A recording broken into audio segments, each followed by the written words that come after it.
करती हूँ मैं इस चर्चा में शामिल हुए और आपने समय हमारे लिए निकाला है। लेकिन शुरुआत मैं अनुश्री जी आप ही के साथ करना चाहती हूँ। आप लोग ये कहते हैं कि प्रधानमंत्री नरेंद्र मोदी गारंटी दे रहे हैं, लेकिन झूठी गारंटी है। पहले जो अपनी पुरानी गारंटी है उन्हें तो पूरा करें, तब तो वो नई गारंटी पूरी होने की गारंटी दे रहे हैं।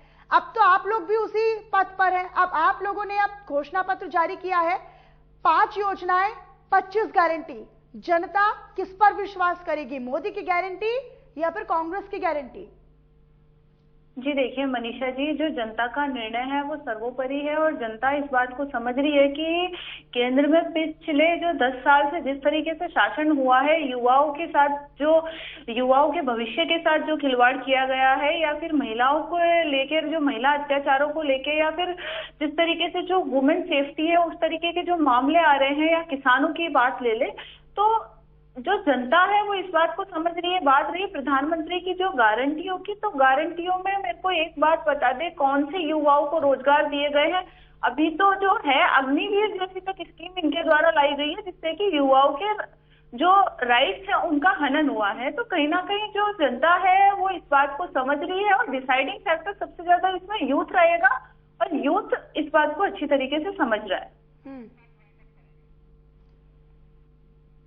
लेकिन अनुश्री जी, बीजेपी इसे झूठ का पुलिंदा बता रही। ठीक है, मैं उस पर भी आपका जवाब लूंगी। अपूर्वा जी हमारे साथ लगातार बनी हुई हैं बीजेपी की तरफ से अपना पक्ष रखने के लिए। अपूर्वा जी, अब तो देखिए कांग्रेस ने भी 25 गारंटियों का ऐलान कर दिया है।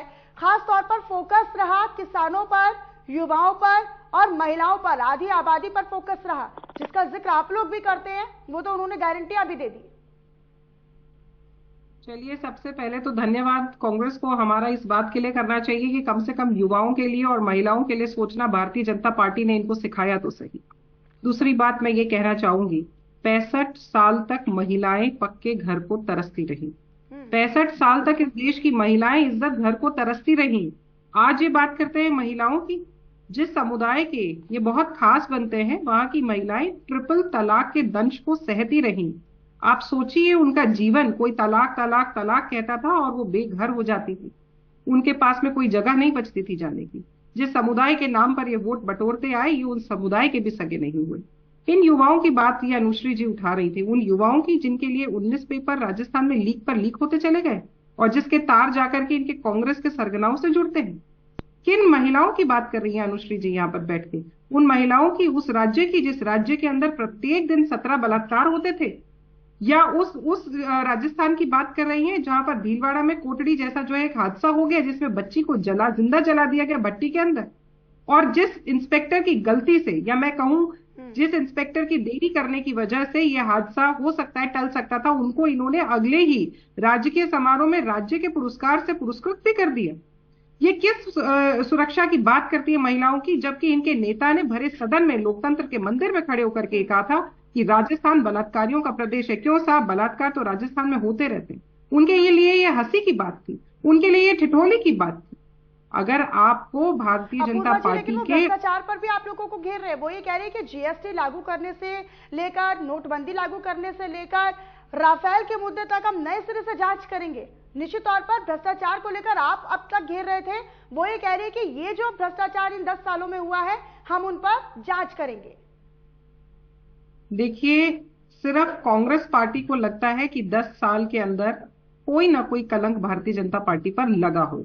इसके अलावा पूरे देश की जनता ने 10 साल का समय और काल ऐसा देखा है जो पूर्ण रूप से निष्कलंक रूप से निकला है। एक भी स्कैम बताइए, एक भी घोटाला बताइए, जी नहीं। और इनके 10 साल आप कंपेयर करिए 4 से 14, एक से एक स्कैम निकल कर आया। जो इनके सबऑर्डिनेट और सहयोगी दल बने इंडिया अलायंस में, आज क्या है, जेल में बैठे हैं वो लोग। एक से एक आप देखिए, इन लोगों ने भ्रष्टाचार, परिवारवाद और तुष्टीकरण के अलावा कांग्रेस ने आज तक कुछ नहीं किया। जनता को आप बताइए, 2014 के बाद से आज तक हमने 25 करोड़ से ज्यादा लोगों को गरीबी रेखा से ऊपर उठा दिया। आज तक 65-70 सालों तक 25 करोड़ लोग गरीबी रेखा से उठने का इंतजार क्यों कर रहे थे? कांग्रेस किस इंतजार में थी? कांग्रेस कुछ नहीं कर जानती है, वो केवल जनता को मूर्ख बनाना जानती है। जनता को जनार्दन इसने कभी नहीं समझा। अनुश्री जी का मैं रुख करना चाहूंगी। अनुश्री जी, अभी आपने सुना, अपूर्वा जी गिनवा रही है, अपने काम भी गिनवा रही है, साथ ही साथ आप लोगों के 2004 से लेकर 2014 तक का जो कार्यकाल रहा उसकी नाकामियां और उसके जो भ्रष्टाचार और घोटाले थे, स्कैम्स थे, उनका भी उन्होंने जिक्र किया। लेकिन सवाल यह है कि महिलाओं को लेकर इस बार आप ये कहते हैं कि गरीब वर्ग की महिलाओं को सालाना 1 लाख रुपए अकाउंट खाते में दिए जाएंगे, और किसानों के लिए आप लोग बड़ी योजनाएं और बड़े गारंटियां लेकर आए हैं, युवाओं के लिए रोजगार देने के लिए, और तमाम ऐसी स्वामीनाथन रिपोर्ट है, आयोग की सिफारिश है, उन तमाम पहलुओं को लेकर आपने उसमें ऐड ऑन किया है। लेकिन वो ये कह रही है कि भाई आप लोगों ने जो भ्रष्टाचार किए, आप खुद इतना भ्रष्टाचार में लिप्त रहे हैं, अब आप कौन से भ्रष्टाचार की बात कर रहे हैं? देखिए मनीषा जी, ये तो आरोप लगाने की बात हो गई। भारतीय जनता पार्टी का जब ये लोग सत्ता में नहीं थे तब भी इनका काम हमारा विरोध करना था, और आज अगर ये सत्ता में है तब भी हमारा ये विरोधी कर रहे हैं। क्यों? क्योंकि इनके पास खुद की कोई वर्क रिपोर्ट नहीं है, खुद का कोई रिपोर्ट कार्ड नहीं है। आज अपूर्वा जी परिवारवाद की बात कर रही है, तो परिवारवाद में इनका राजस्थान का परिवारवाद मैं इनको बता दूं, हाल ही में कानून मंत्री ने अपने बेटे को डबल एजी अपॉइंट कर दिया था। हालांकि हो सकता है ये लीगली सही हो, लेकिन नैतिक रूप से ये बिल्कुल सही नहीं है। कानून, जिस राज्य में कानून मंत्री खुद ही अपनी शपथ का उल्लंघन कर रहे हैं, पहला परिवारवाद। दूसरा परिवारवाद आप आरसीए के अध्यक्ष का ले लीजिए या फिर बीसीसीआई के सेक्रेटरी का ले लीजिए, तो परिवारवाद तो इनके खुद के खत्म नहीं हो रहे हैं। पहली बात तो ये। दूसरी बात, महिलाओं की अगर ये बात करते, महिलाओं की ये बात करते हैं, नारियों पर विश्वास लोग करेंगे क्या? इन योजनाओं पर विश्वास करेंगे क्या लोग? क्योंकि 2014 में जो घोषणा पत्र बीजेपी लेकर आई थी, लोगों ने उस पर विश्वास किया। फिर 2019 में बड़े मैंडेट के साथ उन्हें जीत हासिल करवाई। फिर 2019 के लिए जो वो लेकर आए थे अपना घोषणा पत्र, उसमें भी उन्होंने भारी समर्थन हासिल किया। अब बारी है 2024 की। 2024 में प्रधानमंत्री जब ये कहते हैं कि हम संकल्प पत्र लेकर आते हैं, तो एक मौलिक रूप से उन्होंने एक अंतर तो यहीं पे बता दिया ना कि आप लोग लेकर आते हैं घोषणा पत्र, न्याय पत्र, और हम लोग तो संकल्प पत्र लेकर आते हैं। मनीषा जी देखिए, देश की जो जनता है वो पढ़ी लिखी है। जनता को, किसी भी व्यक्ति को एक समय तक के लिए बेवकूफ बनाया जा सकता है, ना कि बार बार बनाया जा सकता है। अभी हाल ही में राजस्थान में जो पेट्रोल के दाम कम हुए उसकी बात ले लीजिए। 2014 में पेट्रोल की दर क्या थी और आज की पेट्रोल दर क्या है? आपने इन 10 सालों में 10 पैसे, 5 पैसे, 15 पैसे कर करके न जाने कितनी बार रेट बढ़ाते बढ़ाते आज उस पेट्रोल को ले आए, और आपने अचानक से 2 रुपए उस पर कम कर दिए।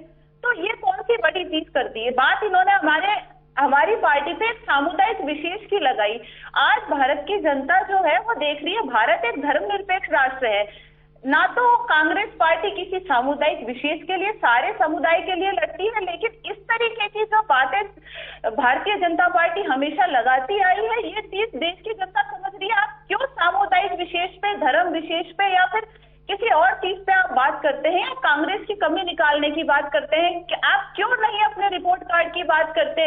क्यों आप आपने जो जमीनी स्तर पे काम किए या आपके जो संकल्प थे उनकी बात नहीं करते? अभी ये आंकड़े गिनाने करते हैं मनीषा जी, अभी ये आंकड़े गिनाने लगेगी। लेकिन मैं एक बात और बोल दूं, आज ये नारी शक्ति बंधन अधिनियम की बात करते हैं कि हम लेकर आए, बहुत अच्छी बात है, मेरी शुभकामनाएं भी है। लेकिन अगर ये बता दे कि आवाज ही चली गई। ठीक है अनुश्री जी, ठीक है। अपूर्वा जी, भाई रिपोर्ट कार्ड पेश कीजिए ना। रिपोर्ट कार्ड क्यों नहीं रख रहे आप लोग? ये अनुश्री जी पूछ रही हैं, जवाब दे दीजिए। चलिए, रिपोर्ट कार्ड की अगर शुरुआत करें तो पहले 4 से 14 के रिपोर्ट कार्ड की बात कर ली जाए। Poll scam 2012, 2G scam 2008, chopper scam 2012, Tetra truck scam, CWG scam. वो आपके रिपोर्ट कार्ड की बात कर रही है अपूर्वा जी, क्या आप अपना रिपोर्ट कार्ड तो दे दीजिए।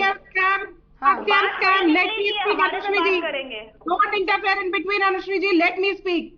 जब आपकी टर्न थी मैंने नहीं बोला, आप इस डिग्निटी रखें इस डिबेट की। इतने सारे स्कैम्स के बाद में अब हम हमारे पर आ जाते हैं। हमने क्या दिया? हमने नारियों को दिया इज्जत घर। हमने क्या दिया? हमने नारियों को दिया का छत। हमने क्या दिया? हमने लोगों को दिया मुद्रा लोन। हमने क्या दिया? अगर हमने क्या दिया क्या नहीं दिया, अगर यही पूछना है ना तो पूछिए जाके अभिनंदन की उस मां से जिसका बेटा वापस लौटा। हमने क्या दिया जाके पूछिए कतर से जिन 8 हम भारतीय सैनिकों को ससुरक्षित और ससम्मान वापस वतन वापसी करवा के लाए, उनकी मां से जाके पूछिए, उस गांव से जाकर के पूछिए, यूक्रेन में फंसे बच्चों से जाकर के पूछिए कि क्या किया है भारतीय जनता पार्टी ने।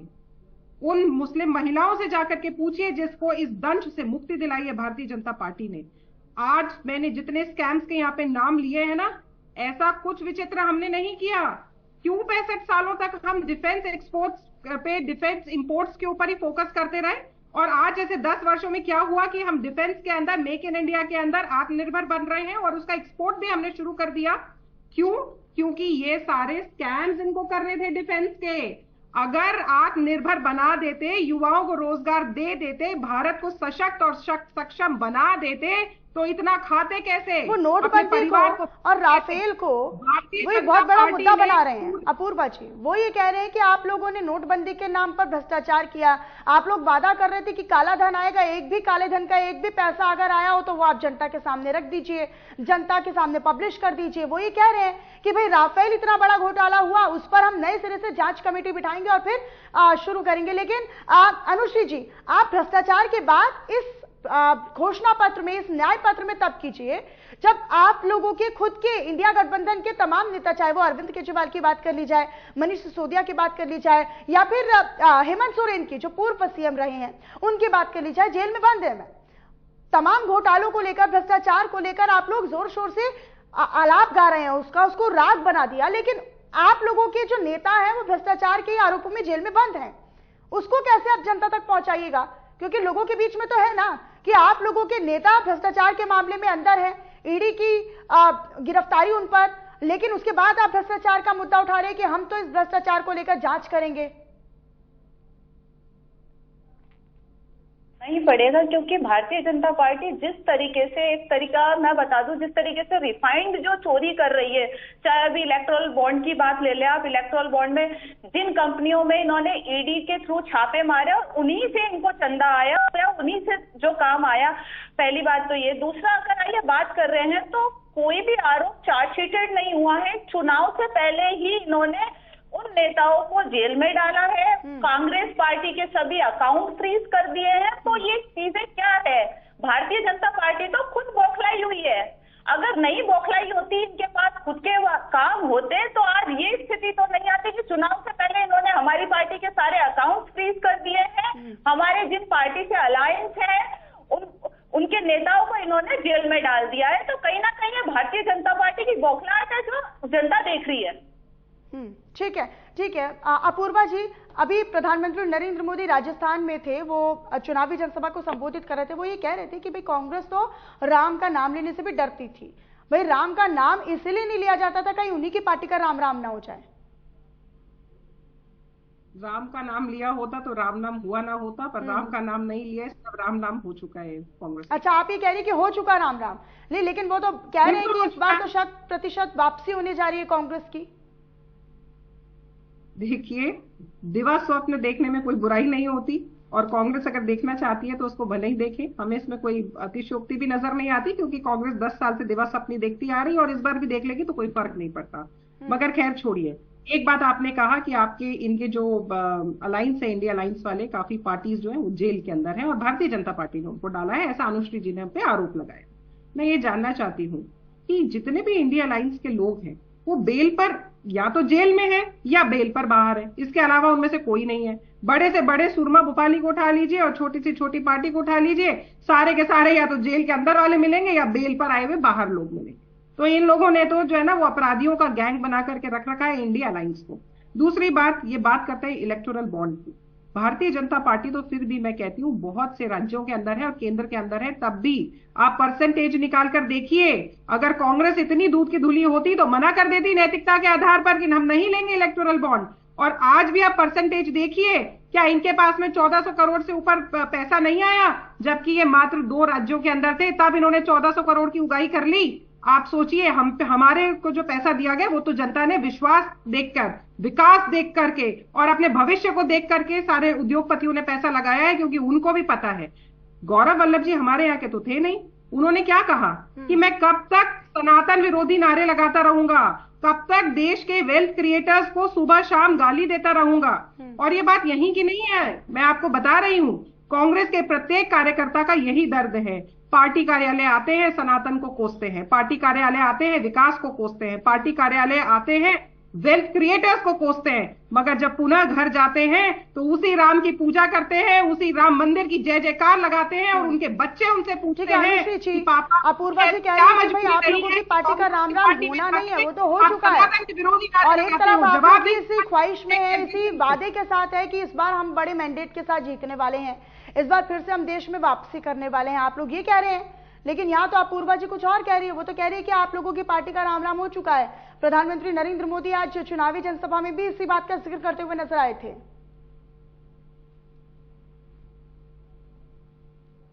अनुश्री जी आवाज मिल रही है आप तक? शायद आवाज उन तक नहीं पहुंच पा रही है, उसको क्लियर करने की हम कोशिश करेंगे, एक बार फिर से उनसे संपर्क साधेंगे। लेकिन अपूर्वा जी, झूठ का पुलिंदा ये क्यों कहा जा रहा है कि भाई अपनी अपनी पार्टी जो कर सकते हैं कि ठीक है, जैसे कि कांग्रेस कह भी रही कि अगर हम सरकार में आते हैं, लेकिन अगर सरकार में आते हैं तो योजनाएं लागू की जाए या फिर उनको बदला जाए या फिर उसमें संशोधन किया जाए या फिर उन गारंटियों को जो किसानों से लेकर मध्यम वर्ग और गरीब वर्ग के लिए योजनाएं या फिर गारंटियां लेकर आए हैं, तो उसमें बुरा क्या है सर? हर पार्टी अपने अपने लिए वादे करती है, हर पार्टी अपने अपने आने के बाद जो वो करेगी उसके लिए एक पूरा रोड मैप रखती है जनता के सामने, तो इसमें गलत क्या है? आप लोगों ने भी तो रखा। देखिए, हमने रोड मैप रखा, हमने एक विजन रखा, हमने उसका एग्जीक्यूशन किया, उसको इंप्लीमेंट करके दिखाया। 65 साल का इतिहास आप उठाकर देखिए, आप जर्नलिज्म की फील्ड से हैं, मुझसे ज्यादा अच्छा आपको अनुभव भी है और ज्ञान भी है। इन्होंने जितने वादे किए उसमें से कितने वादे इन्होंने पूरे किए? 4-5 बेसिक बातों का जवाब दीजिए।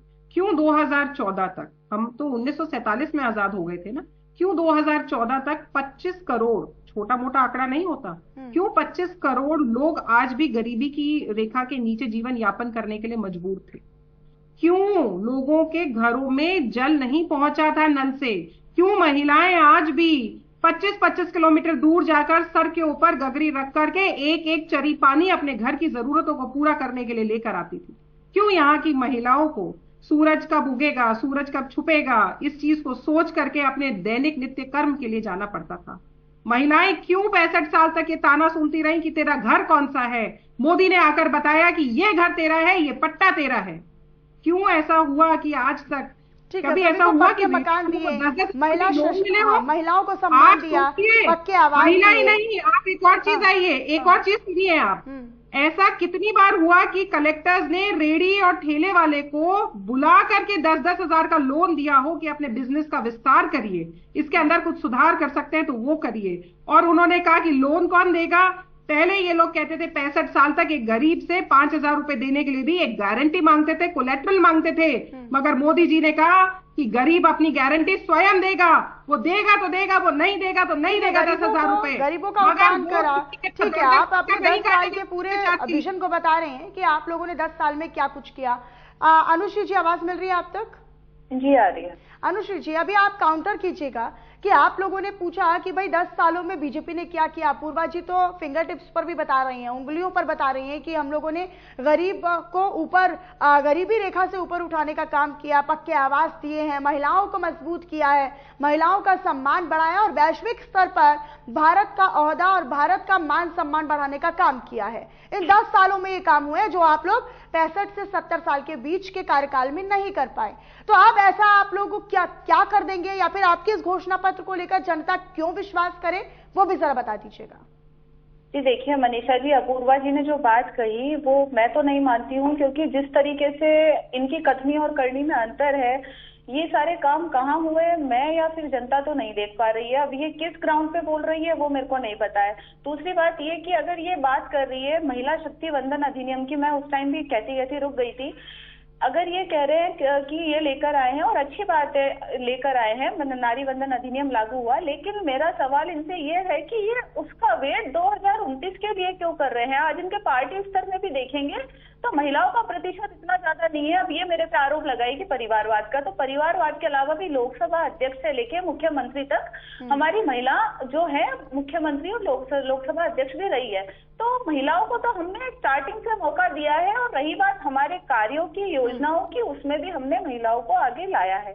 बात करें इनकी तो इन्होंने क्या किया है, और अभी जो ये आरोप लगा रहे थे, तो जैसा कि इनका कार्यक्रम पिछले 1.5 साल से चलता आया है, ईडी भेजो, FIR कराओ और फिर उनको डराओ। हमारे ही लोगों को इन्होंने, अगर भारतीय जनता पार्टी इतनी दूध की धुली है या फिर इतनी बौखलाई हुई नहीं है, या फिर इनको लग रहा है कि ये 400 के पार जा रही है, आज ये बात करते हैं कांग्रेस मुक्त भारत करने की, लेकिन ये तो खुद ही हमारी विचारधारा के अंदर घुल गए हैं। हमारे ही नेताओं को ये अंदर ले आए हैं अपनी पार्टी में, और जिनको इन्होंने प्रत्याशी तक लाए क्या है ना, नहीं अनुश्री जी लाए क्या है, वो तो ये कहते हैं ना, आपकी पार्टी को छोड़ने के बाद आपके नेता खुद कहते हैं कि भाई मैं कब तक सनातन विरोधी नारे लगाता रहूं। अभी गौरव वल्लभ का हालिया उदाहरण देखिए। इसके बाद भी कई बड़े नेता है ना मैम, वो अपनी स्वेच्छा से आते हैं, अपनी इच्छा के साथ वो बीजेपी ज्वाइन करते हैं, लेकिन आप लोग ये कहते हैं कि भाई ईडी का दबाव, सीबीआई का दबाव, और आप लोग ये कहते हैं दबाव में किया। मनीषा जी, निश्चित तौर पे अगर आप इनकी बैक रिपोर्ट देखेंगे तो इनको डराया धमकाया गया है, और इनसे हाल ही में अगर मैं आपको बता दूं, महाराष्ट्र के बड़े नेता अशोक चौहान जी ने टीवी पे आगे आके भी हमारे आला कमान से बोला था कि मुझे डराया जा रहा है, मुझे धमकाया जा रहा है। कांग्रेस पार्टी ने कभी सनातन विरोधी, धर्म विरोधी कोई नारे नहीं लगाए हैं। ये भारतीय जनता पार्टी है जो ब्रेन वॉश कर रही है जनता का। क्यों? क्योंकि इनके पास कोई क्राइम स्तर की रिपोर्ट नहीं है, सिर्फ इन्होंने युवाओं के भविष्य के साथ खिलवाड़ किया है। ठीक है अनुश्री जी, ठीक है। अपूर्वा जी, अभी आपने सुना कि वो कह रहे हैं कि भाई रोजगार को लेकर, युवाओं के भविष्य के साथ आप लोगों ने खिलवाड़ किया है और कुछ नहीं किया, आप लोगों ने लोगों को भ्रमित करने का काम किया। लेकिन 2019 में अगर हम जिक्र करते हैं कांग्रेस के घोषणा पत्र का, तो उसमें खासतौर पर बेरोजगार यानी रोजगार को लेकर और किसानों को लेकर खासतौर पर फोकस था। इस बार अनुसूचित जाति, अनुसूचित जनजाति, महिला आरक्षण, जीएसटी और तमाम किसानों से जुड़ी हुई जो एमएसपी है, उन तमाम पहलुओं को भी ऐड किया गया। यानी कि समझ चुके हैं कि इनको अब किन चीजों को प्राथमिकता देनी है, किसानों को और महिलाओं को सशक्त करना। चलिए, कस्में, वादे, प्यार, वफा सब बातें हैं, बातों का कांग्रेस का मैनिफेस्टो का भी यही हाल है। खैर छोड़िए, दो चीज मैं आपसे यहाँ पर मुख्य रूप से चर्चा करना चाहूँ। बार बार मेरी सहयोगी प्रवक्ता डिलिमिटेशन, नारी शक्ति वंदन अधिनियम क्यों नहीं किया, 29 में क्यों नहीं किया, 29 में क्यों किया, अभी क्यों नहीं किया के बारे में जिक्र कर रही हैं। थोड़ा सा टेक्निकल नॉलेज उनका कम है, मैं उनको, जब 2001 में सेंसस हुई तो उसके बाद में कहा गया ये आंकड़े 2011 में रिवाइज किए जाएंगे। 2011 के अंदर सरकार किसकी थी? इन्हीं की थी। इन्होंने कहा कि 2026 तक इसको यथावत रखा जाएगा।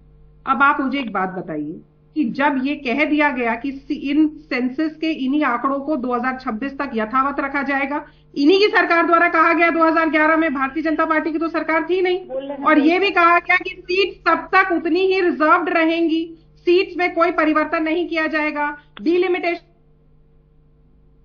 ठीक है अपूर्वा जी, एक छोटा सा कंक्लूडिंग रिमार्क मैं लेना चाहूंगी। अनुश्री जी कुछ कहना चाह रही हैं और इसी के साथ क्लोजिंग रिमार्क। एक मिनट अपूर्वा जी, मेरे पास समय का अभाव है, वरना मैं जरूर आपकी पूरी बात सुनती। ठीक है, जल्दी से 30 सेकंड में। एक चीज और कहूंगी, ये कह रही थी कि कांग्रेस की विचारधारा वाले लोगों को ये शामिल करते जा रहे हैं। जब राम गए थे ना वनवास पे, तो बहुत असुरी शक्तियां मिली, और जब वो राम के उस औरा में आए ना, उन सब ने अपनी असुरी ताकतों को छोड़ करके राम के साथ में सुर बनना जो है वो माना, तय किया। यही कांग्रेस के साथ हो रहा है। इनके सारे जितने भी असुरी इनकी शक्तियां थी, वो सारी जो है राम राज्य के अंदर भारतीय जनता पार्टी की विचारधारा से जुड़ के हमारी पार्टी के अंदर शामिल हो रही है। अपूर्वा जी, राम कौन है? अब आपने राम का जिक्र किया कि चलिए ठीक है, अब सारी असुरी शक्तियां जो थी वो राम के साथ आ गई। राम वो है जो राम का सम्मान करता है। राम हमारी जनता है, राम हमारी जनता जनार्दन है। ठीक है, जो राम का, ठीक है। अनुश्री जी, एक छोटा सा काउंटर और इसी के साथ ठीक है क्लोजिंग रिमार्क। ठीक है, छोटे से 30 सेकंड में मैम। अनुश्री जी।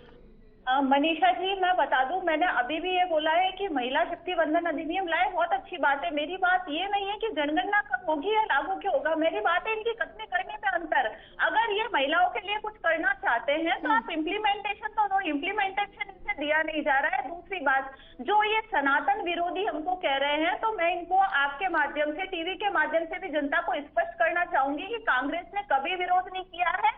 राम हमारे कण कण में है, और प्लीज भारतीय जनता पार्टी से रिक्वेस्ट। और तभी आप लोगों ने राम मंदिर का न्योता ठुकरा दिया था अनुश्री जी, तभी आप लोगों ने न्योता ठुकरा दिया था, तभी आप लोगों ने कहा था कि हम तो नहीं जाएंगे। हमने न्योता नहीं ठुकराया था, हमने उस इवेंट को पॉलिटिकल बोला था, हमने राम मंदिर के लिए कुछ गलत नहीं बोला था। और रही बात इनकी, तो ये क्यों बार बार एक नहीं अनुश्री जी, नहीं, ये डबल स्टैंडर्ड नहीं चलेगा ना। आप लोगों के नेता पहले तो न्योता ठुकराते हैं, उसके बाद आप लोग टीवी डिबेट्स में आके बोलते हैं कि हम लोगों ने तो हमेशा से राम का नाम लिया है और हम लोग कभी विरोध नहीं करते। ठीक है, बहरहाल बहुत शुक्रिया अनुश्री जी, बहुत शुक्रिया अपूर्वा जी, बहुत शुक्रिया आपका इस हमारे साथ इस चर्चा में जुड़ने के लिए, अपना समय आपने हमारे लिए निकाला उसके लिए। लेकिन देखिए ये बेहद रोचक हो चला है। दरअसल लोकसभा चुनाव 2024 का जो रण है वो काफी रोचक और दिलचस्प इसीलिए क्योंकि अब कांग्रेस की तरफ से न्याय पत्र, जिसे घोषणा पत्र कहा जा रहा है, उसमें तमाम गारंटियां, तमाम योजनाएं और तमाम वादे किए गए हैं। अब सवाल ये कि पीएम मोदी की अपील ज्यादा असरदार होगी या फिर घोषणा पत्र पर लोग विश्वास करेंगे, ये आने वाला समय बताएगा। फिलहाल इसी के साथ इस चर्चा में इतना है। बाकी देश और दुनिया की तमाम और खबरों को देखने के लिए बने रहिए हमारे साथ। नमस्कार।